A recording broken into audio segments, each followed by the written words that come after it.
உங்களை நம்பி நானும்ல பாத்திரத்தை தூக்கிட்டு நின்னுட்டேன். ச்சே, அசிங்கமா போச்சு. உண்மையிலே யூடியூப்ல பாத்தீங்க சின்ன பொண்ணு. ஹெலிகாப்டர்ல வந்து சோறு போட்டாவ, ஒரு இடத்துல போர்வை கொடுத்தாவ, மாதிரி ஸ்நாக்ஸ் பிரெட் என்னெல்லாமோ கொடுத்தாவ சின்ன பொண்ணு.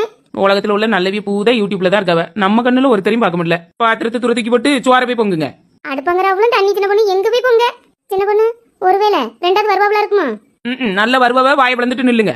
ஏன் சின்ன பொண்ணு, சென்னையில மழை பெய்யும்போது மட்டும் எல்லாரும் வாடி வாடி ஹெல்ப் பண்ணாவ, நம்மள கண்டுக்கிட கூட மாட்டாதவ. நம்மளும் தானே அவங்களுக்கு பாவம் பார்த்தோம். ஏக்க, எல்லா ஊர்காரவிலும் சென்னையில இருக்காவுக்கு, அதனால எல்லாரும் அவளை நினைச்சு கவலைப்பட்டோம். நம்ம ஊர்காரவி நம்ம ஊர்ல மட்டும் தானே இருக்கோம். நம்ம தான் நம்மள பாத்துக்கிடணும். அப்ப நமக்கு ஒண்ணும் கிடைக்காது. சே, 1 லட்சம் ரூபாய் தருவாவே என் மோளுக்கு ஒரு கம்மல் எடுக்கலாம்ல பார்த்தேன். எப்படி சுத்தி முத்தி பார்த்துட்டு போயிட்டானுல.